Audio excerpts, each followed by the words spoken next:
शुका सारिखे पूर्ण वैराग्य जाचे, वसिष्ठा परिज्ञान योगेश्वराचे, कवी वाल्मिका सारिखा मान्य ऐसा, नमस्कार माझा सद्गुरु रामदासा. श्रीराम. मला वाटते अंतरी त्वा वसावे, तुझ्या दासबोधासी त्वा बोध व्हावे, अपत्या परिपाववी प्रेमग्रासा, महाराज या सद्गुरु रामदासा. जय जय रघुवीर समर्थ. श्रीकृष्ण गोविंद हरे मुरारे, हे नाथ नारायण वासुदेव, प्रद्युम्न दामोदर विश्वनाथ, मुकुंद विष्णोर्भगवन् नमस्ते. सच्चिदानंद रूपाय विश्वोत्पत्त्यादि हेतवे, तापत्रय विनाशाय श्रीकृष्णाय वयं नमः.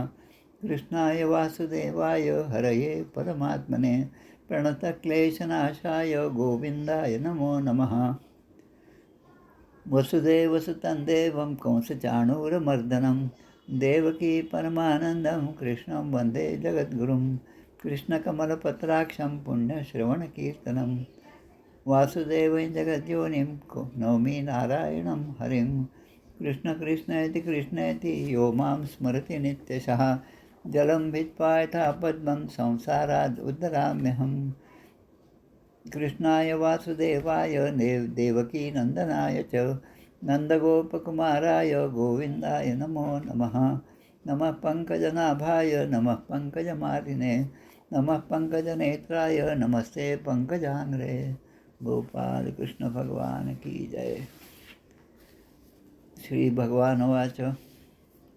ज्ञानं परमगुह्यं मे यद्विज्ञानसमन्वितं, स्वरहस्यं तदङ्गं च ग्रहाणगदितं मया. यावानहं यथा भावो यद्रूपगुणकर्मकः, तथैव तत्त्वविज्ञानं वस्तुते मदनुग्रहात्. अहमेवासमेवाग्रे नान्यद्यत् सतसत्परं, पश्चादहं यदेतच्च यो वशिष्येत सोऽस्म्यहं. मृतेऽर्थं यत् प्रतीयेत् न प्रतीयेत् चात्मनि, तद्विद्यादात्मनो मायां यथा भासो यथा तमः. यथा महान्ति भूतानि भूतेषु चावचेष्वनु, प्रविष्टान्यप्रविष्टानि तथा तेषु न तेष्वहम्. एतावदेव जिज्ञास्यं तत्त्वजिज्ञासनात्मनः, अन्वयव्यतिरेकाभ्यां यत् सर्वत्र सर्वदा. एतन्मतं समातिष्ठ परमेण समाधिना, भवान् कल्पविकल्पेषु न विमुह्यति कर्हिचित्. गोपाल कृष्ण भगवान की जय. एकादश स्कंदाची अवतरणिका. एकादश स्कंद प्रथमोध्याय. यदुवंशाशी शाप होय. जनक योगेश्वर संवाद द्वितीय. नारद सांगेस वसुदेवाशी. ब्रह्ममाया कर्मयोग तृतीयात. भगवदावतार चतुर्थात. अभक्तांची गती पंचमात. पूजा विधी वर्णिली. परमधामाशी यावे श्रीपती. षष्ठात देव प्रार्थिती. यादव प्रभास तीर्था जाती. उद्धव एकांती भेटत असे. अवधूतोपाख्यान 7, 8, 9. दत्ताचे गुरुज्ञान अभिनव. 10व्यात वर्णिली सोली व इहपर भोग असारता. बद्धमुक्त भक्तलक्षण. एकादशीचे वर्णन. सत्संग महिमा कर्मयोग कथन 12ध्यायी. अंश सनकोपदेश 13. भक्तियोग ध्यानविधी 14. सिद्धी विभिन्न लक्षण 15. विभूती वर्णन 16. वर्णाश्रम धर्म निरूपण 17व्यात केले कथन. वानप्रस्थ संन्यासी धर्म वर्णन बोलिले 18व्यात.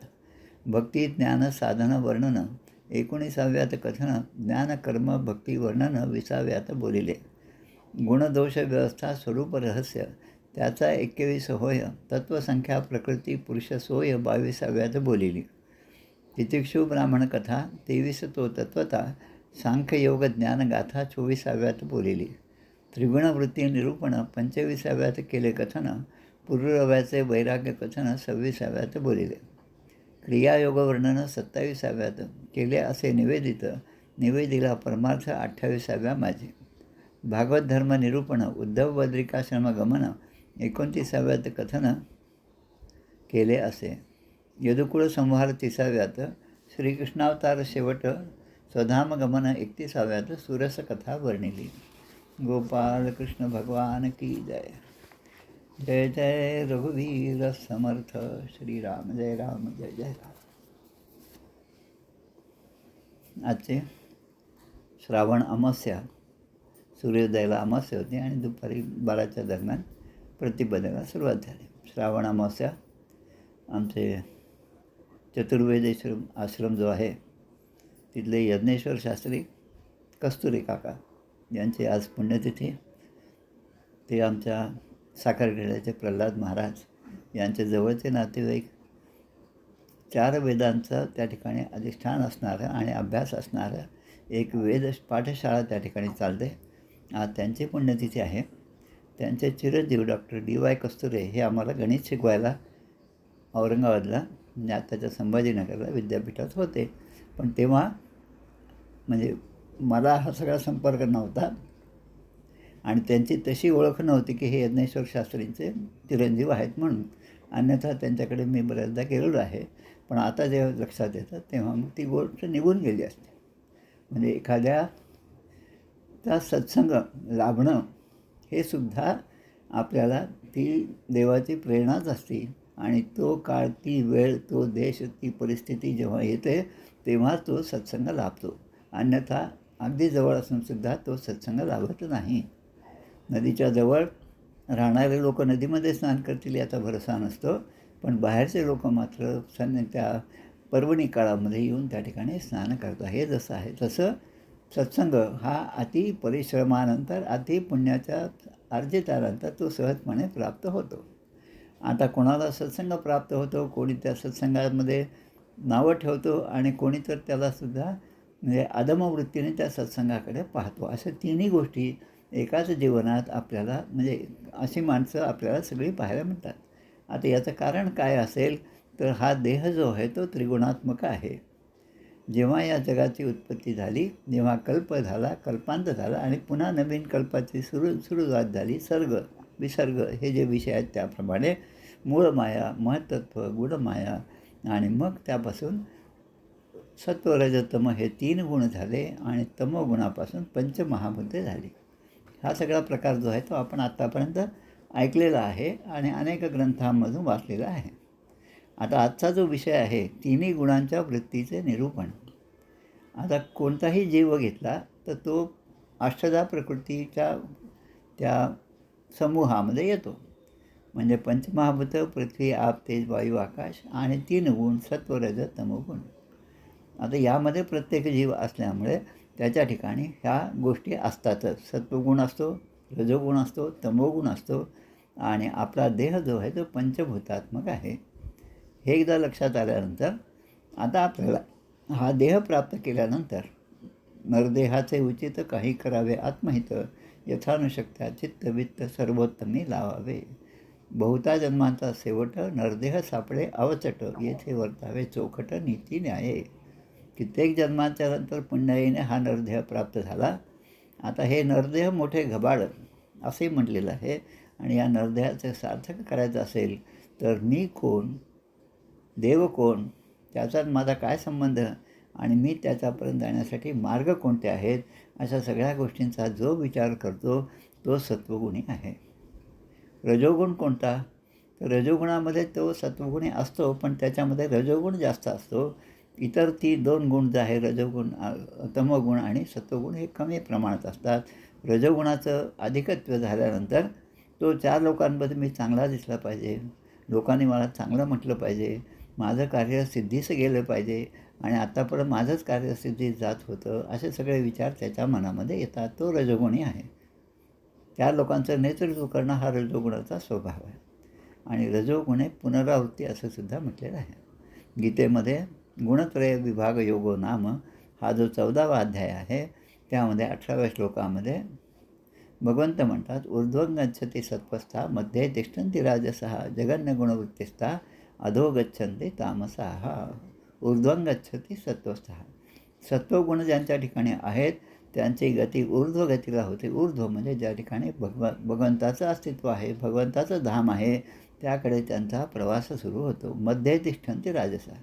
जे रजोगुणी आहेत ते आपल्या स्वतःच्या रजोगुणाच्या स्वभावामुळे पुन्हा पुन्हा या ठिकाणी जन्ममरणाच्या फेऱ्यामध्ये अडकत राहतात. आणि जो तमोगुणी आहे, तमोगुण म्हणजे ज्याच्या ठिकाणी आळस आहे, ज्याच्या ठिकाणी प्रमाद आहे, ज्याच्या ठिकाणी अज्ञान आहे, आणि हे सगळं असूनसुद्धा ज्याला असं वाटतं की मीच सगळ्यांमध्ये श्रेष्ठ आहे, म्हणजे तो तमोगुण. आता हे तिन्ही जे आहेत, सत्व रज तमोगुण, हे तिन्हीसुद्धा देवतांची आराधना करतात. पण त्यांची आराधना ही कशी सत्वगुणी आहे, कशी रजोगुणी आहे, कशी तमोगुणी आहे, हे सगळं दाखवणारा हा सगळा आजचा अध्याय आहे. म्हणजे 25वा अध्याय, 11व्या स्कंदामधला 25वा अध्याय. त्याच गीतेमध्ये 16व्या अध्यायामध्ये दैवासुर संपत विभाग योग नाम, त्यामध्ये एक श्लोक येतो, त्रिविधम नरकस्येदम द्वारम नाशम आत्मनम कामक्रोधस तथा लोभस तस्मात एतत् त्रयम त्यजेत. तीनापासून माणसाने दूर राहिलं पाहिजे, सावध राहिलं पाहिजे. कारण काय, हे त्रिविधम नरकस्येदम, नरकाचे हे 3 दार आहेत, काम, क्रोध आणि लोभ. आणि म्हणून काम, क्रोध आणि लोभ यापासून माणसाने सावध राहिलं पाहिजे.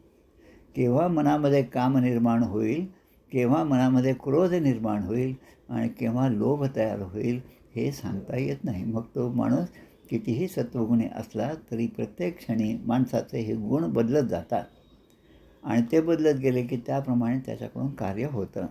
आणि म्हणून हा आजचा जो विषय आहे, तिन्ही गुणांच्या वृत्तीचे निरूपण. सत्वगुणी माणूस कसा वागतो, रजोगुणी कसा वागतो, तमोगुणी कसा असतो, हे सगळं आपल्याला श्री ग्रंथराज दासबोधामध्ये खूप चांगल्या प्रकारे समजलेलं आहे. दशक 2 समास 5 म्हणजे रजोगुण, समास 6 म्हणजे तमोगुण आणि समास 7 म्हणजे सत्वगुण.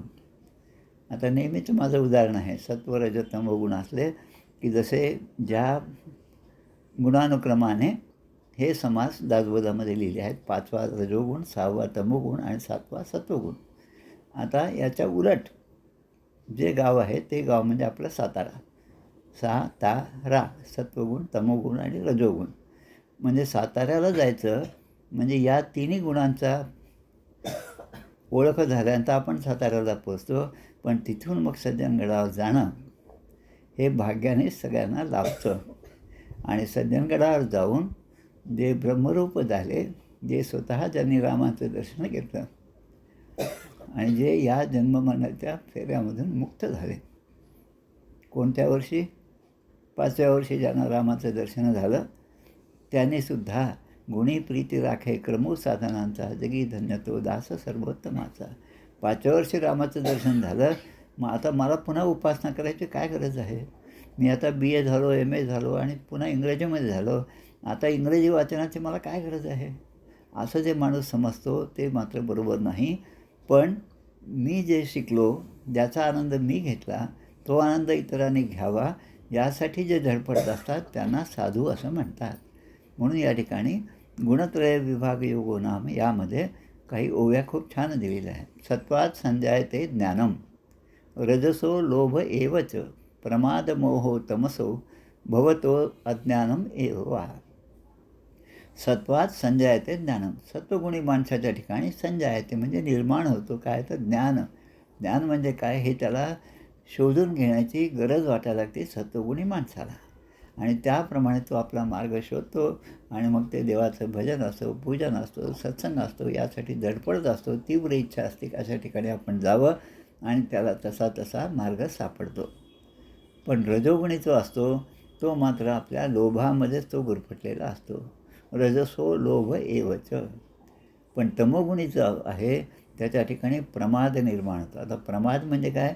जी गोष्ट करू नये ती केली आणि ती केली आणि मी केली आणि मीच करणार आहे, इतरांचे जे मार्ग आहेत ते सगळे चुकीचे आहेत असा विचार घेतला तर तो राक्षस तमोगुणी माणूस आहे. आणि मग अशा प्रकारे या तिन्ही गुणांचं जे वर्णन आहे ते खरं म्हणजे या 3 समासातून आपल्याला दासबोधामध्ये खूप चांगल्या प्रकारे समजतं. जेव्हा पत्रद्वारा दासबोध अभ्यासामध्ये हे 3 गुणांचा अभ्यास झाला प्रवेशात परीक्षेमध्ये, तेव्हा मात्र हे काहीच समजलं नव्हतं. उत्तरं लिहिले, समीक्षकाने चांगलं आहे म्हटलं, प्रवेश पूर्ण झाला, मग परिचय झाला, मग प्रबोध झालं, 3 वर्ष झाले, मग समीक्षक झालो. असं सगळं प्रत्येकाचा प्रवास असा सुरू आहे. पण हेच सेविलेचे सेवावे अन्न, घेतलेचे घ्यावे जीवन, तैसेची श्रवण मनन केलेचे करावे. मग पुन्हा पुन्हा जे आपण वाचलं, जे ज्ञान आपण मिळालं, त्याचं श्रवण आणि मनन आणि त्याचा निधिध्यास, मी जे वाचलं, मी जे ऐकलं, ज्या सत्संगामध्ये मी जे चांगलं ऐकलं, त्याचा आता मला अनुभव आला पाहिजे. आणि तो अनुभव येण्याची धडपड ज्या ज्या ठिकाणी असेल, त्या त्या ठिकाणी ज्ञानाचं झालं. पण आता विज्ञानाची त्याला जोड मिळाली. ज्ञान आणि विज्ञान. विज्ञान म्हणजे प्रयोगात्मक आहे. समोर जे आहे ते त्याच मला जे शिकवलं त्याप्रमाणे आहे की नाही हे तपासून पाहणं हे विज्ञानाचं काम आहे. आणि असं केलं तर मग आपण जे शिकलो ते आपल्यामध्ये दृढ होतं. आणि असं ज्ञान एकदा माझ्यामध्ये दृढ झालं की मग माझे विचार जे आहेत, जे आत्तापर्यंत मलिन होते, ते विचार आता बदलायला सुरुवात होते. ज्या प्रपंचामध्ये आसक्ती होती तो प्रपंच आता नको नकोसा वाटायला. ज्या विषयामध्ये रती होती त्यामध्ये आता हळूहळू विरक्ती निर्माण होत आहे असा अनुभव आपल्याला येत जातो. येथे श्रवण केल्याचे फळ क्रिया पालटे तत्काळ तुटे संशयाचे मूळ एक सरा. तसं या ठिकाणी तिन्ही गुणांच्या ज्या वृत्ती आहेत जीवामध्ये त्याचं वर्णन या ठिकाणी भगवंताने केलं आहे. आता हा 11वा स्कंद म्हणजे उद्धवांना केलेला पूर्णपणे उपदेश आहे. गुणानाम समिश्राणाम पुमान येन यथा भवेत तन्मे पुरुषवर्येदम उपधारय शंसतः. उद्धवा, हे पुरुषश्रेष्ठ असं भगवंतांनी म्हटलेलं आहे. कोणत्या गुणांमध्ये माणसाचा स्वभाव कसा बनतो हे मी तुला सांगतो. आता तू लक्ष देऊन ऐका. प्रत्येक ठिकाणी प्रत्येक अध्यायामध्ये लक्ष देऊन ऐका. म्हणजे श्रवण जे आहे ते चांगल्या प्रकारचं झालं पाहिजे. आपण महात्म्यामध्ये पाहिला तो जो धुंदुकारी होता तोच एकटा पहिल्या त्या श्रावण महिन्यामध्ये झालेल्या गोकर्णाच्या भागवतानंतर तो एकटाच मुक्त झाला. आणि ते गोकर्ण त्या विष्णुदूतांना सांगतात की अरे इथे तर सगळ्यांनी भागवत ऐकलेलं आहे, मग याचा एकाचाच उद्धार का? की त्याने जे श्रवण केलं तसं इतरांकडून झालं नाही. श्रवण मनन आणि निधिध्यास हे खऱ्या चांगल्या प्रकारे एकानेच केलं आणि तो म्हणजे हा धुंदुकारी. आणि म्हणून तो प्रेतात्मा असला तरी तो मुक्त झाला. आता तो जो प्रेतात्मा आहे आणि तो मुक्त झाला, मग आता आपण जिवंतपणी जर आपण नाही ऐकलं आणि मग आता आम्ही जेव्हा प्रेतात्मा होऊ तेव्हा आम्ही ऐकू आणि धुंदुकसारीसारखं मुक्त होऊ, हा फार वेडेपणाचा विचार झाला. पण आत्ता या क्षणी चांगल्यात चांगलं कर्म आपल्याकडून घडावं यासाठी चांगला सत्संग आपल्याला प्राप्त व्हावा. म्हणून या ठिकाणी सांगतात शमोदमस्थितिक्षेक्षा तपःसत्यम दया स्मृती तुष्टिस्त्यागो स्पृहा श्रद्धा श्रीर दयादी स्वनिवृत्तीही. आता 3 श्लोकांमध्ये सत्वगुणी माणसाची वृत्ती कशी असते, रजोगुणाची वृत्ती कशी असते आणि तमोगुणी माणसाची वृत्ती कशी असते हे सांगितलेलं आहे. गुणत्रय विभाग योग नाम हा जो अध्याय आहे त्यामध्ये त्याच गोष्टी वेगळ्या स्वरूपामध्ये सांगितलेल्या आहेत.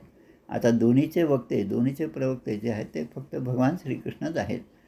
एकीकडे महर्षी व्यासाने लिहिलेला हा ग्रंथ हा आपला श्रीमद भागवत महापुराण आहे.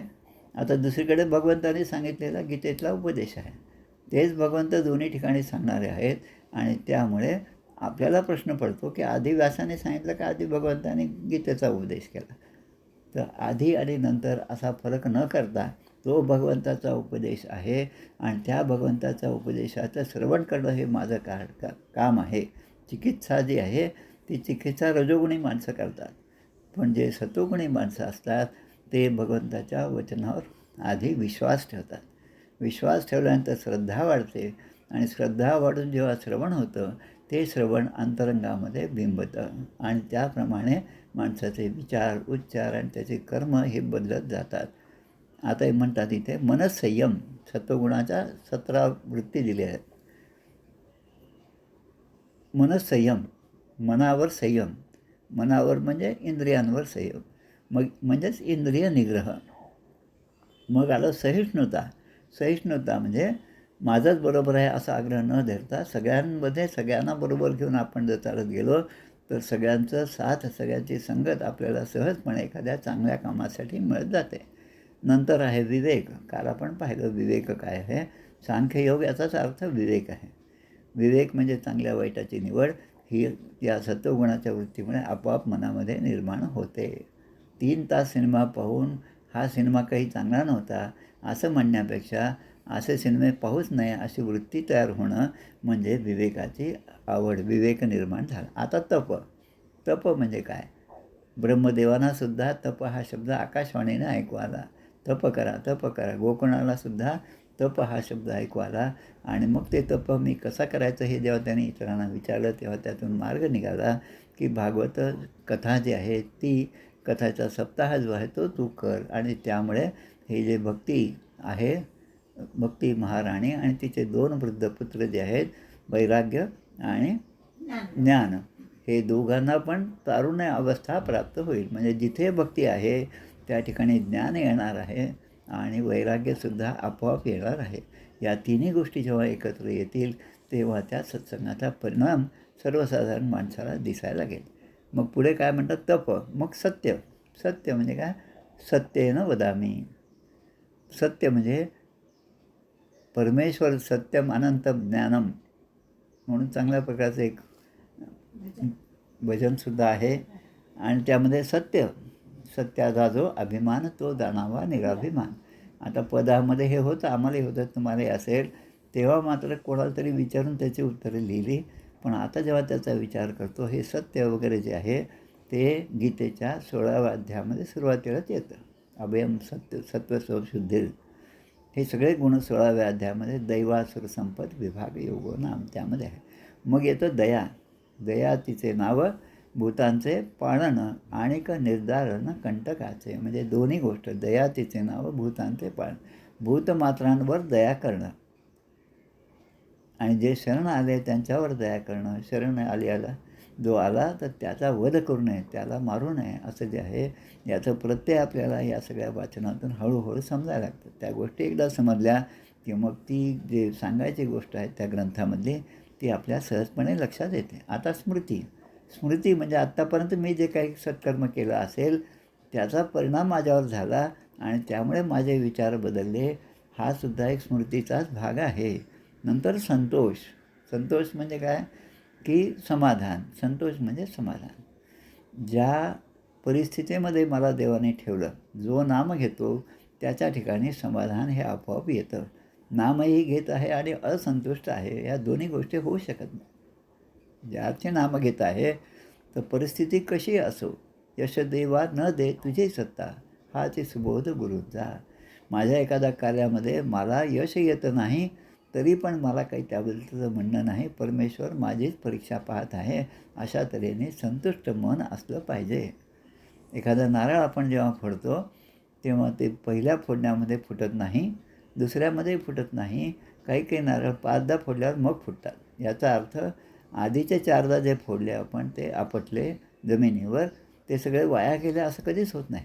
म्हणजे ज्यामध्ये आपल्याला यश येत नाही ते वाया जात नाही. यश, अपयश येणं ही सुद्धा यशाचीच पायरी आहे असं आपण शाळेमध्ये शिकत होतो. आणि मग साधारण एखादं अपयश आलं की माणसाने खचून का जायचं असा विचार केला तर तो सत्वगुणाची ती वृत्ती माणसाच्या ठिकाणी आहे. आता पुढे विषय आणि उपभोग. विषय आहेत आणि त्याचा उपभोग घेणं. विषय माझ्यासमोर आहेत, त्याचा उपभोग मी घेत आहे, पण आता त्या विषयांपासून मला विरक्ती प्राप्त झाली पाहिजे. ही इच्छा जी आहे विषयांबद्दलची अनिच्छा ही माझ्यामध्ये निर्माण होणं हे सत्वगुणाचं लक्षण आहे. श्रद्धा, लज्जा आणि आत्मरती. आत्मरती म्हणजे आत्मज्ञान जे आहे त्यामध्ये प्रेम निर्माण होणं आणि दान, विनय आणि सरलता अशा सत्वगुणांच्या वृत्ती या ठिकाणी सांगितल्या. आता रजोगुणाची वृत्ती. आता याच्या उलटचे रजोगुण म्हणजे काय? रजोगुणी माणसाला नेहमी काहीतरी करावं असं वाटतं. तो कधीही स्वस्थ बसू शकत नाही. बसल्या बसल्या समोरच्या ज्या गोष्टी आहेत, खुर्ची वाकडी बसली तर ती सरळ करेल. बसल्या बसल्या काहीतरी दिवा चालू आहे, लाईट चालू आहे तर तो लगेच लाईट बंद करेल. अंधार पडल्यावर मग लाईट लावू. म्हणजे सारखं त्याचं लक्ष तिकडेच असतं. माझा एक मित्र आहे, माझ्यापेक्षा 1-2 वर्षांनी मोठाच आहे, लहानपणापासूनचा जिवलग मित्र आहे. तो कधीही स्वस्थ बसणार नाही. खुर्चीवर बसलेलं त्याला एक 10 मिनटं बसलेलं सुद्धा मी पाहिलं नाही आत्तापर्यंत. 77व्या वर्षीसुद्धा तेवढाच तो कर्मामध्ये, त्या क्रियेमध्ये इतका बुडून गेलेला आहे की त्याला म्हटलं, अरे तू काही हे ऐकत जा काही. नाही नाही, माझं ते कामच नाही, मला इतके कामं आहेत. म्हणजे असं ज्याला वाटतं तो अशा चांगल्या गोष्टीसाठी वेळच काढू शकत नाही. रजोगुणाच्या वृत्ती आहेत. मग काय होतं, मग भेदबुद्धी, रजोगुणामुळे काय होतं, भेदबुद्धी. भेद कशाचा, की मी आणि माझं हे दुसऱ्याचं आहे, हा जो भेदभाव आहे तो रजोगुणामध्ये निर्माण होतो. काम इहा मदस्तृष्णा स्तंभ आशिर भिदाम सुखम. भिदा म्हणजे भेददृष्टी, आणि त्यामध्ये सुख माणूस पाहू लागतो. आणि मग आपण जे यश मिळवलं त्यावर प्रेम, एखादा हास्य असेल तर ते सुद्धा तो तेवढ्याच आवडीने पाहतो. एखाद्याने पराक्रम केला, एखाद्या हट्टाने एखादा चांगला उद्योग केला, त्याकडे सुद्धा त्याचं लक्ष असतं. अशा सगळ्या रजोगुणाच्या वृत्ती आहेत, उद्धवांना भगवान श्रीकृष्ण सांगत आहेत. आता तमोगुणाच्या वृत्ती, आधीच आपला श्लोक झाला, ऊर्ध्वं गच्छति सत्वस्था मध्ये तिष्ठन्ति राजसाः. आता सत्वस्था, राजसाः आणि तामसाः हे तिन्ही शब्द जे आहेत ते बहुवचनी आहेत संस्कृतच्यात. म्हणजे असे अनेक माणसं असतात की ज्या ठिकाणी तामस वृत्ती, रजोगुणी वृत्ती आणि सत्वगुणी वृत्ती दिसून येते, आणि त्यांची काय अवस्था होते, ते कुठल्या स्वरूपाला जातात, ते एक ऊर्ध्व जातो, एक पुनरावृत्तीला जातो, आणि दुसरा जो आहे अधोगतीला जातो. आता तमोगुणाच्या वृत्ती कोणत्या, तर क्रोध. आपण आताच पाहिलं, त्रिविधम नरकस्येदम नाशम आत्मानम कामक्रोधस्तथा लोभ. हे तीन जे आहेत, काम, क्रोध आणि लोभ जे आहेत, त्यांना एतत् त्रयम त्यजेत.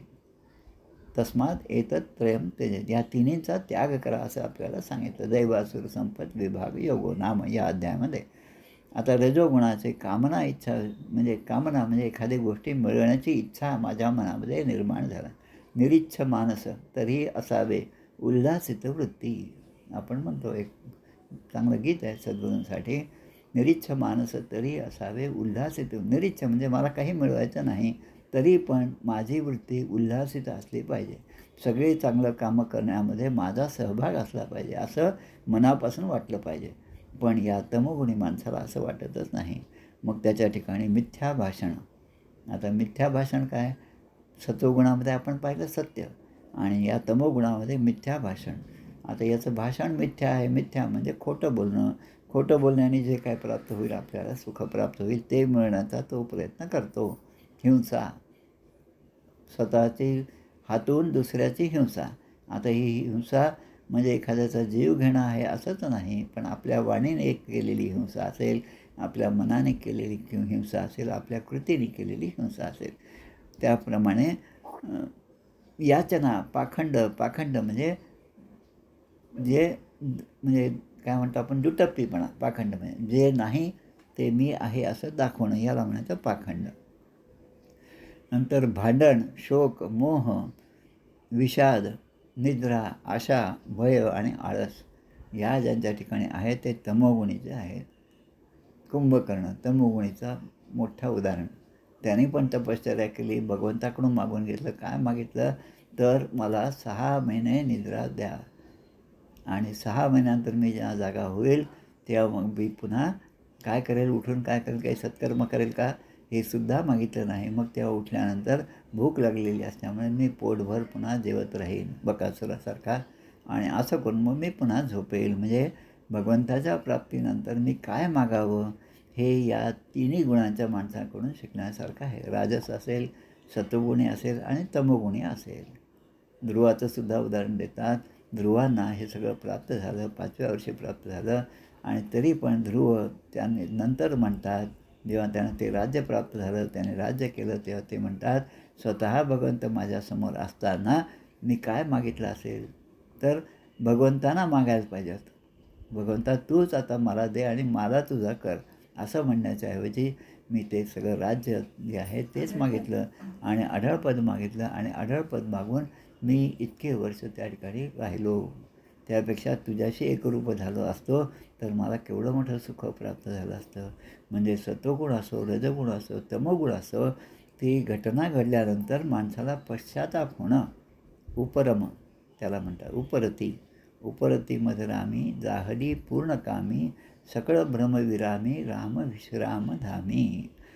तसं आता म्हणतात की आता या तिन्ही गुण झाले. आता मग म्हणतात मी सत्वगुण, रजोगुण आणि तमोगुण या तिन्ही माणसांच्या वृत्तीचं वर्णन मी केलं. भगवंत आता उद्धवांना सांगत आहे. वृत्तयोः वर्णितप्राया, वर्णित म्हणजे वर्णन मी केलं, प्राया म्हणजे बहुतेक मी सगळ्या गोष्टींचं वर्णन केलं. सन्निपात मथो शृणु. आता ह्या तिन्ही गुणांचं वेगवेगळं वर्णन मी केलं. सत्वगुणाचे लक्षणं सांगितले, रजोगुणाचे सांगितले, तमोगुणाचे सांगितले. आता हे 3 गुणसुद्धा एकमेकात मिसळलेले असतात. त्यांचं वर्णन काय ते मी सांगतो. आता धर्मे चार्थेच कामे च यदासौ परिनिष्ठितः गुणानां सन्निकर्षोऽयं श्रद्धारतिर्धनावह. आता समाजाची सेवा करणं. आता कोणत्या गुणामध्ये येतं तर हे सत्वगुणामध्ये. इतरांची सेवा करणं. मला निवडून द्या म्हणजे मी तुमची सेवा करतो. आता हे कंडिशनल आलं. म्हणजे मला निवडून द्या आणि त्याचा परिणाम काय तर मी तुमची सेवा करेल. आता निवडून नाही दिलं तर मात्र मी सेवा करणार नाही. पण जे काही चांगलं काम चालू असेल त्यामध्ये सुद्धा मी खोडा घालण्याचा अविरत प्रयत्न करेन. विरोधी पक्षाचं हेच कार्य आता सध्या चालू आहे. मग धर्मे चार्थेच कामेच यदासौ परिनिष्ठितः. म्हणजे धर्म, अर्थ आणि काम हे खरं म्हणजे पुरुषार्थ सांगितले, धर्म, अर्थ आणि काम. पण ते साध्य करण्यामध्ये जेव्हा मनुष्य तत्पर असतो तेव्हा त्या सत्वगुणापासून त्याच्या ठिकाणी श्रद्धा निर्माण होते. भगवंताबद्दलची श्रद्धा, भगवंताच्या अस्तित्वाबद्दलची श्रद्धा आणि भगवंताची माझ्यावर कृपा आहे हे सुद्धा त्याला मनोमन पटतं. आणि भगवंत हा माझा पाठीराखा आहे, विठुराया पाठीराखा पुष्कळ आपण ऐकत आहोत. त्यामुळे ते शब्द आपल्या तोंडून येतात. कारण जे आपण चांगलं ऐकलेलं आहे ते इतरांपर्यंत पोहोचणं आणि त्यावर इतरांचा विश्वास बसला तर त्या मार्गाने सहजपणे जातील. 3 दिवसामध्ये गीतेचा पाठ करायचा, दशमी, एकादशी, द्वादशी. एका ग्रुपमध्ये, आमच्या संस्कृतच्या एका ग्रुपमध्ये मी हे दिलं होतं. एका भगिनीने ते वाचलं आणि मग लगेच 3 दिवसानंतर पाठ केल्यानंतर लगेच मला मेसेज आला. मी ते 3 दिवसाचा पाठ केला आणि खूप आनंद मिळाला. म्हणजे प्रत्येक माणसाच्या ठिकाणी चांगल्या गोष्टी करण्याची इच्छा असते. सत्वगुण असतो, रजोगुण असतो, तमोगुण असतो. पण सत्वगुण सुप्त अवस्थेमध्ये असतो. त्याला बरोबर वाव मिळाला की लगेच तो सत्वगुण वाढीस लागतो. सत्वगुण वाढीस लागला याचा अर्थ रजोगुण आणि तमोगुण हळूहळू कमी होतात. रजोगुण आपला वाढीस लागला म्हणजे दुसरे 2 गुण हळूहळू कमी होतात. तसंच तमोगुणाचं आहे. कित्येक राक्षसांचं आपण जेव्हा पाहतो तेव्हा ते स्वतः मोठी उपासना करतात, खूप मोठे असे कष्ट घेतात आणि त्या कष्टानंतर भगवंताची प्राप्ती त्यांना होते आणि भगवंताची प्राप्ती झाल्यानंतर मग ते त्या हिरण्यकश्यपूसारखं मागणं मागतात. देवा मला असं मरण नको, तसं मरण नको, माणसाकडून नको, जनावराकडून नको, हाताने नको, शस्त्राने नको, असं सगळं मागतात. आणि भगवंत प्रसन्न होतात. तर भगवंत म्हणजे भगवान श्रीकृष्ण नाही. हे भगवंत म्हणजे ज्या देवतांची उपासना केली त्या देवता त्याला प्रसन्न होतात आणि मग तो तसं मागतो. पण देव जो आहे तो सगळं मागितल्यानंतर सुद्धा ते जे आपण दिलं त्याची एक यादी त्यांच्यासमोर असते आणि यातून पळवाटा जे आहेत जसं न्यायामध्ये असतात. न्यायाने उचित कर्म केलं तर त्याला काही शिक्षा नसते, पण न्यायाचा अनुचित कर्म झालं की मग त्याला शिक्षा असते. आणि ती शिक्षा कशी याचं इंडियन पिनल कोड आहे, इंडियन क्रिमिनल कोड आहे, CRPC आहे, हे सगळं पाहून त्याप्रमाणे शिक्षा ठरते. आता जेव्हा शिक्षा प्राप्त होती तेव्हा ज्याला शिक्षा झाली त्याची आईसुद्धा म्हणते नाही नाही माझा मुलगा चांगलाच आहे, तो असा खून करूच शकत नाही. मग तो आईचं प्रेम आहे मुलावरचं म्हणून ती आई तसं म्हणते. पण लहानपणापासून त्याला जर सत्प्रवृत्त केलं असतं तर तो अशा अधमक गुणाकडे वळलाच नसता. म्हणून हे सगळं येथ बोल नाही जगासी शिकवाव्या आपल्या मनासी. मग आता पुढे अजून 2 गोष्टी येतात. प्रवृत्ती लक्षणे निष्ठा पुमान यर्ही गृहाश्रमे. जेव्हा माणूस सकाम कामात, आता सकाम काम म्हणजे काय, एखादी इच्छा मनात ठेवून ते काम करणं किंवा गृहस्थाश्रमात किंवा स्वधर्म पालन करीत असताना निष्ठा ठेवून एक कर्म करतो त्यावेळेसुद्धा त्याच्या ठिकाणी या 3 गुणांचं मिश्रण पाहायला मिळतं. सकाम अनुष्ठान करतो. आता एखाद्या ठिकाणी यज्ञ चालू आहे, यज्ञाच्या ठिकाणी अनेक जण जातात. जे सत्वगुणी आहेत ते जाऊन त्या ठिकाणी दर्शन घेतात, तिथला प्रसाद प्राप्त करतात, परत येतात. आता दुसरे जे असतात, आता ते काही मला सांगायची गरज नाही, जे रजोगुणी आहेत ते पण त्या ठिकाणी जातात. बरोबर 2-4 व्हिडिओ कॅमेरे आपले माणसं घेऊन जातात आणि मी भगवंताचं दर्शन घेत आहे असा व्हिडिओ तो काढले आणि मग तो व्हिडिओ तू दाखव, कारण पुढे इलेक्शन येणार आहेत. मग असे सगळ्या तयारीने जे दर्शन घेतात त्यांना तेवढंच प्राप्त होतं जे त्यांची इच्छा असेल तेवढं, त्यापेक्षा जास्त प्राप्त होत नाही. ते त्या सत्संगामध्ये आलेले दिसतात, पण त्या सत्संगाचा लाभ त्यांच्या ठिकाणी कुठलाही झालेला इतरांना दिसत नाही.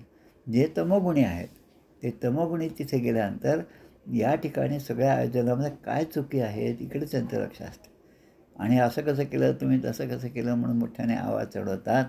तिकडे सत्वगुणाचं ते सगळं कार्य चालू असतं, पण त्यामध्ये भंग करणं, त्या सगळ्या कार्यामध्ये काहीतरी विघ्न आणणं हा त्यांचा उद्देश असतो. कोणाचा? रजोगुणी तमोगुणी माणसाचा.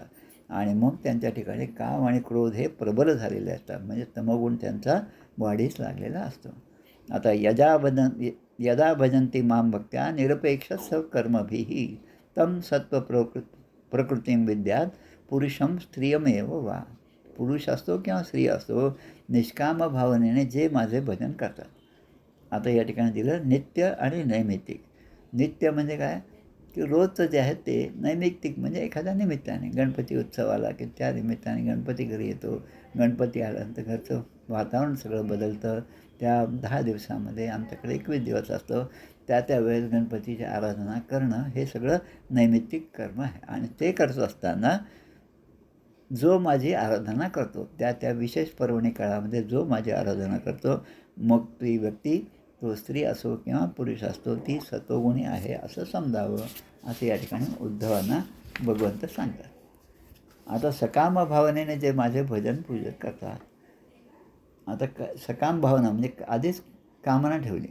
आता सकाम भावनेने कर्माने माझे भजन पूजन करणारा जो आहे त्याला खरं म्हणजे या ठिकाणी तो रजोगुणी असंच म्हणलेलं आहे. म्हणजे मी चांगला अभ्यास करतो, मला परीक्षेत पास होऊ दे असं म्हणणं म्हणजे सकाम.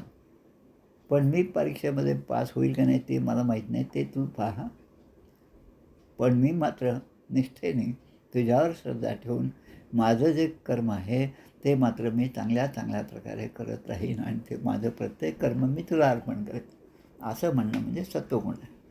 आणि काही जण जे आहे त्यांचं मुळामध्ये सकाम म्हणजे कामना असते, पण कामना कशाची? दुसऱ्यांना त्रास देण्याची कामना, दुसऱ्यांचं वाईट व्हावं, अनिष्ट व्हावं अशी कामना ठेवून जो भजन पूजन करतो, दिसायला भजन पूजन हे सत्वगुणी दिसतं, पण त्याचा उद्देश जो हा तमोगुणाचा असतो, म्हणून तो तमोगुणी माणूस आहे असं समजावं. स्वत्वम रजस्तम इति गुणाजीवस्य नैव मे. आता हे खूप महत्त्वाचं सांगितलं. प्रत्येकाच्या ठिकाणी ही अष्टधा प्रकृती आहे, 3ही गुण आहेत सत्व रजतम. भगवंत म्हणतात हे जे 3 गुण आहेत ते त्या जीवाचे आहेत. त्या जीवाने जो देह धारण केला त्या देहाच्या अनुरूप याचे ते पूर्वकर्मानुसार प्राप्त झालेले सत्वगुण, रजोगुण, तमोगुण आहेत. आणि हे माझे नाहीत हे सांगितलं, परमात्म्याचे नाहीत. परमात्मा तर सत्वगुणी काय, या 3ही गुणांच्या पलीकडून त्रिगुणात्मक त्रयमूर्ती दत्त हा जाणार. त्रिगुणात्मक त्या 3ही गुणांच्या बंधनाच्या पलीकडे असणारी स्थिती भगवंताची आहे. म्हणून भगवंत म्हणतात गुणाजीवस्य नैव मे न एव मे. मे म्हणजे माझे, षष्टी, अहमची षष्टी आहे. आणि मग म्हणतात चित्तजा यैस्तु भूतानां सज्जमानो निबद्धते. आता जे आसक्त झाले या कर्मामध्ये ते मात्र बंधनामध्ये अडकून जातात. सत्वगुण असो, रजगुण असो, तमगुण असो, ह्या 3ही बेड्या आहेत.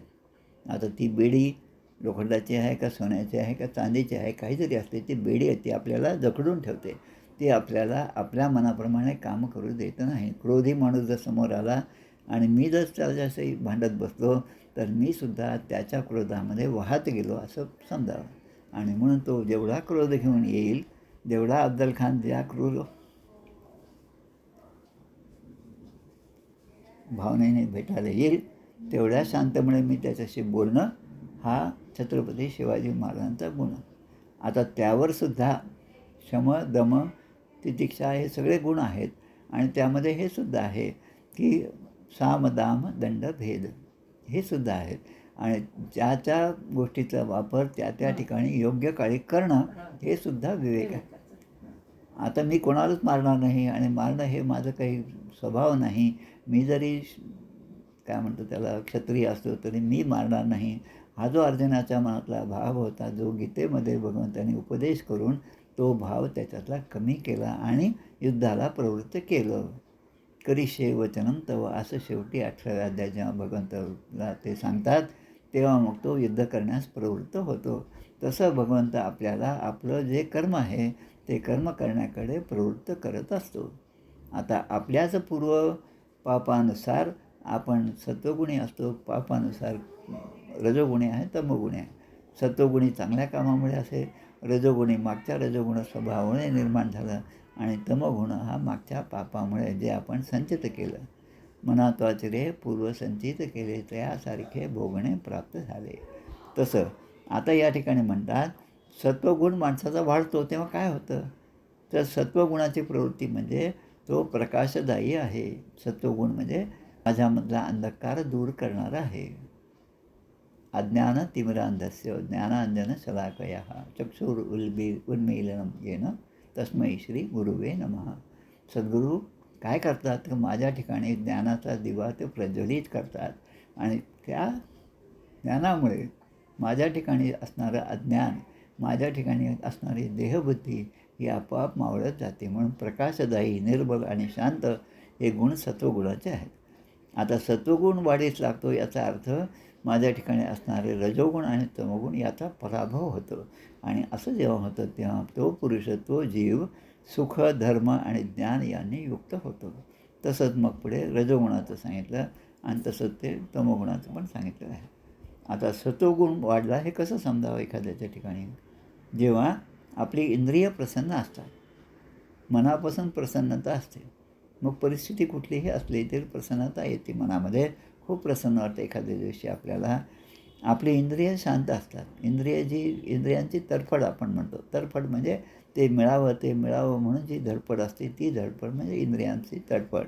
आता तीसुद्धा आपण जेव्हा शांत केली तेव्हा आपण एखाद्या ठिकाणी स्वस्थ बसू शकतो.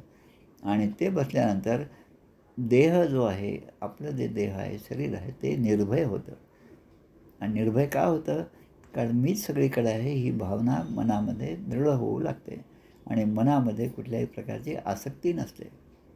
आस नको चित्ती, आसक्ती नसली. आता आसक्ती शब्दच आहे, जो आसक्ती है वो जासक्ती है, हिंदीमध्ये खूप छान सांगतात. आसक्ती ही सत्वरजोत्तम गुणामुळे निर्माण झालेली आहे. देह आहे म्हणून ती आसक्ती, देहासक्ती. आणि त्याच्या उलट म्हणजे आत्म्यामध्ये आसक्ती असावी, पण ती परमेश्वराच्या प्राप्तीमध्ये असावी. आणि मग सत्वगुण वाढलेला आहे असं समजावं. आता रजोगुण वाढला हे केव्हा समजावं, की जेव्हा माझी बुद्धी चंचल झाली, बुद्धी स्थिर राहत नाही, किंवा एखादं काम करण्यासाठी कर्मेंद्रियसुद्धा अस्वस्थ झाली आहे, मन जे आहे ते भ्रांत झालेलं आहे, एखाद्या क्षणी काय करावं काय नाही हे मला समजत नाही असं असेल, तेव्हा माझ्या ठिकाणचा रजोगुण वाढला असं समजावं. आता अजून गोष्टी दिल्या. एधमाने गुणे सत्वे देवानां बलमेधते असुराणां च रजसी तमस्युद्धव रक्षसाम. सत्वगुण वाढला माणसाच्या ठिकाणचं की देवता दिसतात, रजोगुण वाढला म्हणजे असुरांचे साम्राज्य त्या ठिकाणी आहे हे दिसतं, आणि तमोगुण वाढला म्हणजे राक्षसांचे अधिष्ठान किंवा बळ वाढतं. त्यामुळे आपल्या वृत्ती त्याप्रमाणे तयार होतात. देवत्व, असुरत्व आणि राक्षसत्व. देवत्व म्हणजे सत्वगुण, असुरत्व म्हणजे रजोगुण आणि राक्षसत्व म्हणजे तमोगुणाचं प्राधान्य. आता सत्वात जागरणं विद्यात रजसा आदिशेत प्रस्वापम तमसादंतुर तुरीयम त्रिषु संततम. सत्वगुणामुळे जागृती निर्माण होते. यस्याम जागृतीभूतानी सा निशा पश्यतो मुने. सगळेजण जेव्हा डोळ्यात तेल घालून एखादं काम करत असतात, ते काम जे आहे ते रजोगुणाचं असतं. जसा संसार इतक्या चांगल्या प्रकारे सगळे करतात, त्या ठिकाणी जे साधू पुरुष आहेत ते मात्र तिकडे दुर्लक्ष करतात संसाराकडे. संसार कसाही असला तरी चालेल, पण भगवंता तुझा योग जो आहे तो मात्र माझा असाच चिरकाळ टिकला पाहिजे असं म्हणणारं. तर सत्वगुणामुळे जागृती असते.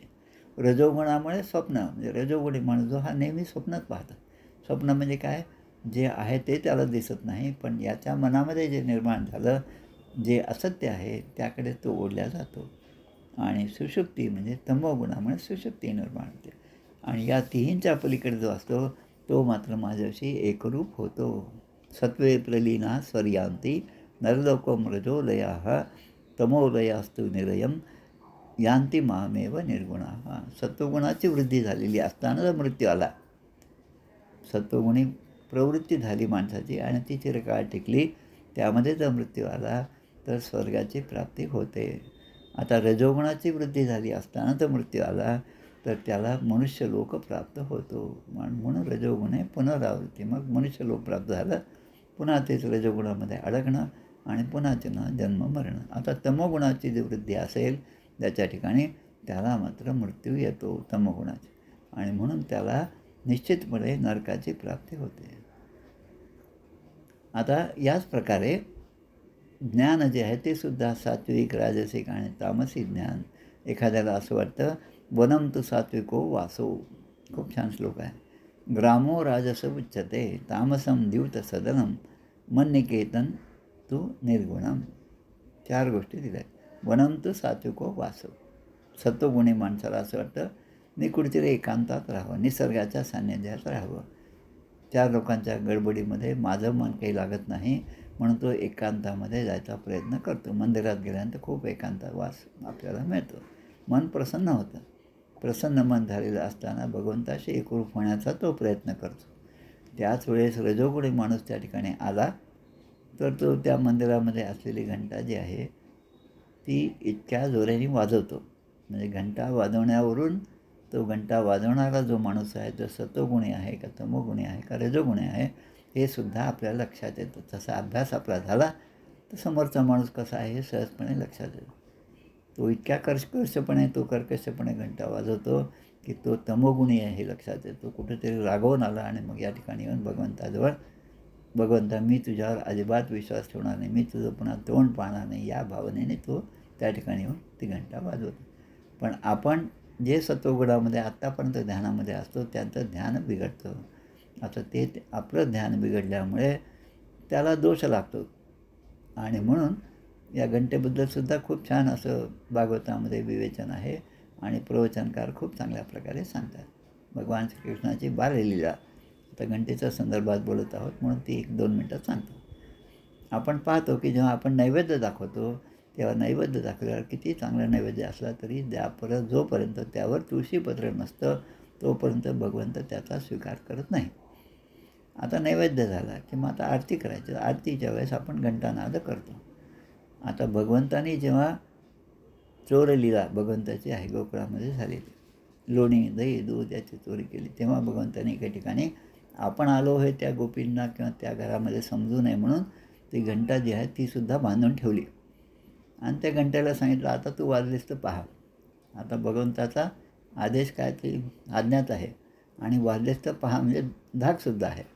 आता ती घंटी बिचारी तर दोरीने बांधल्यामुळे आता तिचा काही आवाज होत नाही. पण जेव्हा भगवंत त्या ठिकाणी ते दही दूध लोणी घेतात, स्वतः खातात आणि आपल्या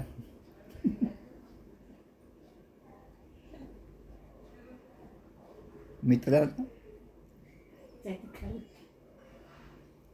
प्रसाद म्हणून देतात, त्याच वेळेस त्या घंटेची दोरीसुद्धा तुटते आणि ती घंटीसुद्धा वाजायला लागते. आता भगवंत त्या घंटेवर रागवतात, तुला तुम्ही सांगितलं होतं तू वाजायचं नाही. मग म्हणतात, ती घंटी म्हणते भगवंता तुझा नैवेद्य तू स्वीकारत आहेस आणि त्याच घंटेचं वाजलीच पाहिजे आणि हा माझा स्थायी स्वभाव आहे, स्थायी गुण आहे आणि त्यामुळे मला त्या घंट्याचा नाद करावा लागला. अशा प्रकारची लीला भगवंतांनी दशमस्कंधामध्ये अनेक प्रसंगी दाखवलेले आहे. आता आत्मचिंतनाने जे प्राप्त होतं सुख ते सात्विक सुख आहे. आता विषयाच्या उपभोगाने प्राप्त होणारं जे सुख आहे ते राजस आहे. खमंग गोष्टी खूप छान वाटतात आणि खाल्ल्यानंतर समाधान होतं, पण ते समाधान काही काळ टिकतं आणि मग नंतर पुन्हा नाही आपलं नेहमीच स्वयंपाक करणं हे जे आपण सहजपणे म्हणतो, याचा अर्थ नेहमी जो असतो स्वयंपाक तो जर सत्वगुणाने असेल तर तोच आपल्याला नेहमी रुचकर वाटतो. आणि मग आता पुढे येतात की आहार जो आहे तो सुद्धा सात्विक आहे, राजसिक आहे आणि तामसिक आहे. आता या आहाराबद्दलसुद्धा भगवद्गीतेमध्ये खूप छान श्लोक आहेत. सात्विक आहार राजसिक आहार आणि तामसिक आहार 17व्या अध्यायामध्ये आहे. आयुष सत्वबल आरोग्य सुख प्रीती विवर्धन आहार कसा असावा? सुख प्रीती आयु बल आरोग्य वर्धन करणारा असावा. रस्या स्निग्धा स्थिर आरुद्या आहारा सात्विक प्रिया. 3 श्लोक या ठिकाणी दिले. त्याच्या उलट कटू आम्ल तीक्ष्ण खूप तिखट. त्याच्यानंतर आहारा राजसे श्रेष्ठा, खूप चमचमीत खायचं आवड असते काही लोकांना, आणि तसं झाल्याशिवाय त्यांना ते खाण्यामध्ये मजा येत नाही. आणि दुःख शोकामय प्रदाह. आता तिसऱ्या प्रकारचा जो तमोगुणी आहे त्याचा आहार कसा असतो? यात यामम गतरसम. आता यात यामम, याम म्हणजे आपण म्हणतो याम म्हणजे दिवस प्रहर, त्याच्यामध्ये यामसुद्धा शब्द येतो. याम म्हणजे बराच वेळ झाल्यानंतर. तर बराच वेळ झाल्यानंतर म्हणजे सकाळचं अन्न जर आपण संध्याकाळी खाल्लं तर काय होतं? गतरसम, त्याच्यामध्ये जे रस आहे पुष्टीवर्धनार्थ ज्या ज्या गोष्टी त्यामध्ये आहेत त्या हळूहळू कमी होतात. आणि पर्युषित म्हणजे ते काय म्हणतो त्याला, बराच वेळ ठेवल्यामुळे त्याच्यातलं सगळा रस निघून गेला आणि ते बेचव आणि आपल्या प्रकृतीला बाधणार असं ते होतं. उच्छिष्टम अपी, एखाद्यास ते उच्छिष्टसुद्धा असतं. चामेद्यम भोजनम तामस प्रिया. आणि म्हणून परस्थळी बहुभोजन करी तू एक मूर्ख. आजकाल ती सवय झाली मोठ्या गावामध्ये, काय आमच्या अकोल्यामध्ये सुद्धा आहे, सगळीकडेच आहे, की संध्याकाळ झाली की स्वयंपाक करायला बायकांना नको वाटतं. नवऱ्याला कसं ते राजे करतात, मुलांना बरोबर घेतात आणि गाड्यावर जाऊन जे असेल ते त्या ठिकाणी खात राहतात. आता ते त्या ठिकाणी खातात, तिथले जे प्लेट आहे, तिथलं जे पाणी आहे ते सुद्धा कसं आहे काय नाही ह्याचा विचारच नसतो. फक्त त्या विषयापासून आपल्याला सुख प्राप्त व्हावं एवढंच असतं फक्त, त्याशिवाय दुसरं तिसरं काहीच नसतं. आणि मग ते असं जे माणूस खातो आणि त्यामुळे त्याची प्रवृत्ती तशीच होते. तिन्ही गुणांची प्रवृत्ती त्या त्या आहाराप्रमाणे निर्माण होते. आहार जर आपला चांगला असेल, सत्वगुणी असेल, तर रजोगुण आणि तमोगुण हे कमी होणारच आहेत. आणि म्हणून आहारावर सुद्धा नियम ठेवलेले आहेत, की ते कसे, की मित आहार म्हणजे अगदी थोडासा आहार. करपात्री महाराज जे नाव आपण ऐकतो, त्या करपात्री महाराज हातावरच ते घ्यायचे जे काय खायचं असेल ते, आणि त्या हातावर किती मावेल तेवढंच ते त्याचं भोजन करायचे. करपात्री महाराजांचं खूप मोठं योगदान आपल्या या संत परंपरेला लाभलेलं आहे. त्यांच्याविषयी परत केव्हा तरी बोलू, कारण खूप मोठं वेगळं प्रकरण आहे ते आणि खूप त्यांचे उपकार आहेत. अजूनही ते म्हणतात, म्हणजे त्यांच्या सांगण्याप्रमाणे गोहत्याबंदीचा कायदा जो आहे तो इतके वर्ष झाले तरी पण तो होऊ शकला नाही.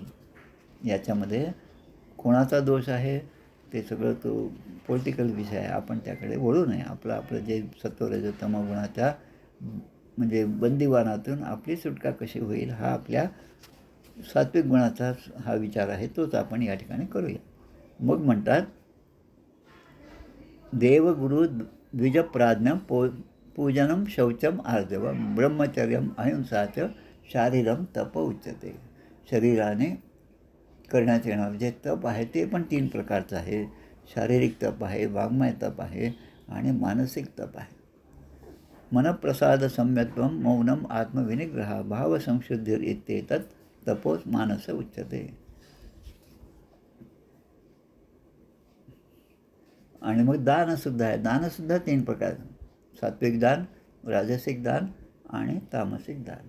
आमच्या अक्का वेलणकर आमच्या सद्गुरू त्या म्हणायच्या, तिथे लिहूनच ठेवायचं, जुनी नोट या ठिकाणी आमच्या मुरलीधर मंदिरात कोणीही टाकू नये, फाटकी नोट या ठिकाणी टाकू नये. दानसुद्धा चांगलं असलं पाहिजे, त्यानेच पुण्य प्राप्त होतं. ते जर आपण असं आपल्याला नको असलेलं त्या ठिकाणी टाकलं तर ते पाप आपल्यालाच लागतं. यत्तु प्रत्युपकारार्थम फलम उद्दिश्य वा पुनः दीयते च परिक्लिष्टम तद्दानम राजसम दीयते. अशा प्रकारचे दानाचे सुद्धा प्रकार या ठिकाणी सांगितलेले आहेत. वस्तू, स्थान, काल, ज्ञान, कर्मा, कर्त, श्रद्धा, अवस्था, निर्णाळी शरीरे, आणि हे सगळं खरं म्हणजे त्रिगुणात्मकच आहे. आणि त्यामुळे त्या त्रिगुण जो आहे तो त्यांच्या ठिकाणचा आपल्याला सहजपणे दिसून येतो. आणि पुरुष आणि प्रकृती, मूळ पुरुष म्हणजे भगवंत, प्रकृती म्हणजे त्याची माया, आणि त्यापासून निर्माण झालेली ही आपली गुणमय प्रवृत्ती जीवाची. मग ती इंद्रियांच्या अनुभवाच्या असोत किंवा शास्त्रामध्ये सांगितलेल्याप्रमाणे असोत किंवा बुद्धीने विचार केलेला असोत. जीवाला ज्या ज्या योनी ज्या ज्या गती प्राप्त होतात त्याप्रमाणे गुणकर्मानुसार त्या त्या योनी त्याला प्राप्त होतात. भक्तियोगेन मन्निष्ठो मद्भावाय प्रपद्यते. जो जीव चित्तामध्ये उत्पन्न होणाऱ्या विकारांवर विजय मिळवतो, अत्यंत महत्त्वाचं. विकारांवर विजय मिळवणं, तो भक्तियोगाने माझ्यावर निष्ठा ठेवतो, माझ्यावर प्रेम ठेवतो आणि तो जे जे कर्म करेल ते ते मला अर्पण करतो आणि याचा परिणाम म्हणून तो मन्निष्ठो मद्भावाय प्रपद्यते. माझ्यावर निष्ठा ठेवून माझ्या भावनांना परमस्वरूपाला तो प्राप्त करून घेतो. आणि त्यासाठी त्याला काय करावं लागतं? तस्मात् देहम इमं लब्ध्वा. म्हणून शहाण्या माणसाने तत्त्वज्ञान आणि साक्षात्कार यांची प्राप्ती करून देणारं ज्ञान जे आहे ते प्राप्त करावं. मनुष्य शरीर मिळालं की अग्रक्रमाने हीच गोष्ट केली पाहिजे. गुणांबद्दलची आसक्ती जी आहे ती दूर झाली पाहिजे.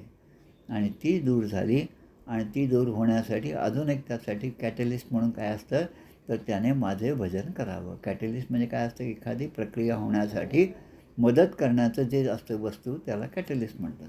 आता माझे विकार दूर व्हावे तर मी काय करावं तर भगवंताचं भजन कीर्तन करावं, सत्संग करावा आणि त्यामध्ये मी जेवढा राहील तेवढे माझ्याकडचे विकार हे हळूहळू कमी होतील.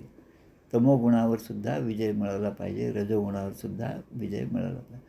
आणि म्हणून आमचे सुनील दादा नेहमी सांगायचं, त्यांचं वाक्य फार महत्त्वाचं मला तर नेहमी आठवतं. सत्वगुण हा माणसाचा स्थायी भाव असावा, रजोगुण हा त्याचा आविर्भाव असावा आणि तमोगुण याचा माणसाच्या ठिकाणी अभाव असावा. याच गीतेवरील 2-3 अध्यायामध्ये माझे रामकृष्ण मठामध्ये प्रवचनं झाले होते आणि त्यावेळेस प्रवचनं ऐकणारे आमच्या विद्यापीठातले जे चीफ फायनान्स ऑफिसर होते, प्रमुख असणारे ते होते. आणि प्रवचनानंतर ते मला जेव्हा भेटले तेव्हा ते म्हणे, तुम्ही सांगता सत्वगुण सांगता, पण सत्वगुणाने वागून ऑफिसमधली माणसं काही काम करत नाही. म्हणून त्यांना म्हटलं की त्या ऑफिसमध्ये त्यांचं काम करून घेणं हा सुद्धा आपल्या ठिकाणचा सत्वगुण आहे आणि त्यासाठीच आपली नियुक्ती आहे.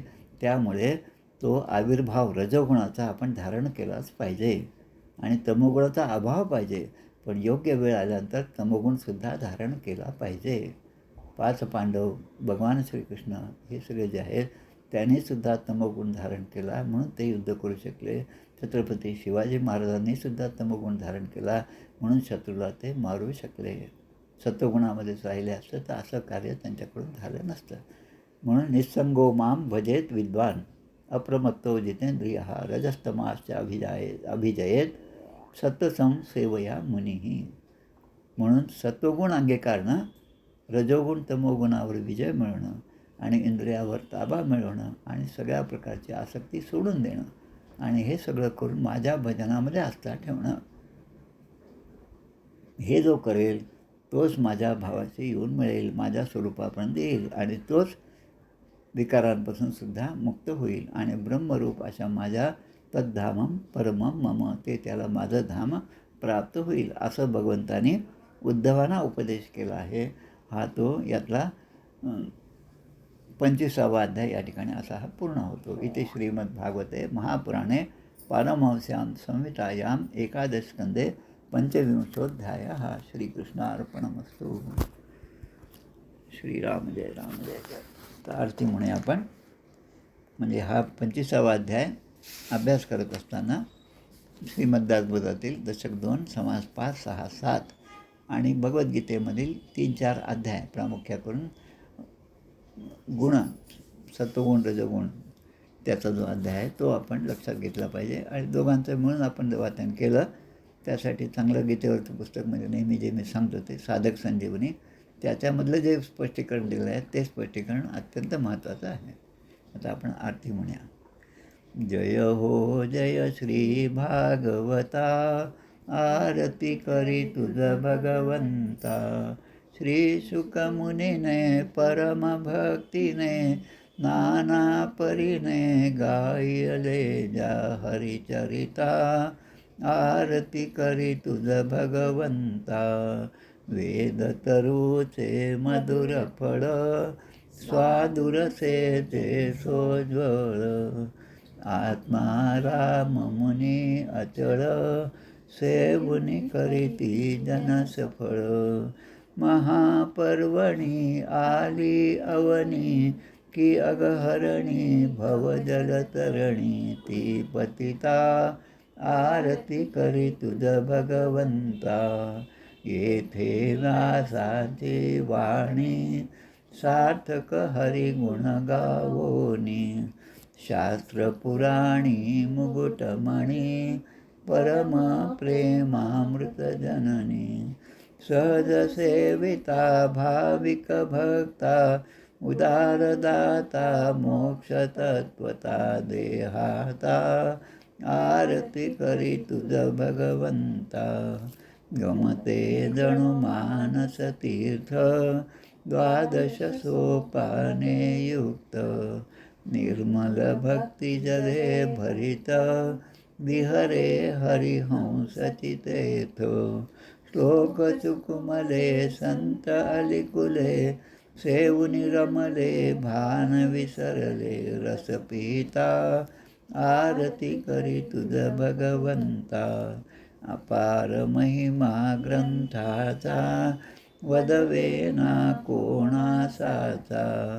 मेवा कविवर संतांचा, प्राणची कीर्तनकारांचा. जणू बोधाचा स्वयंप्रभेचा, द्वादश कळीचा रवी अंतरिचा. तमहरता आरती करी तुझ भगवंता. ग्रंथ नव्हे हा श्रीकृष्ण, गीते वेधी मन पूर्ण. अनन्य होता या शरण, खचित टळे जन्म मरण. त्रितापदाती चिरये शांती, नाथ ही वदती रामपदी ठेवी माथा. आरती करी तुझ भगवंता. जय हो जय श्री भागवता, आरती करी तुझ भगवंता. गोपाल कृष्ण भगवान की जय. जय जय रघुवीर समर्थ. श्री राम जय राम जय जय राम. श्रीराम समर्थ.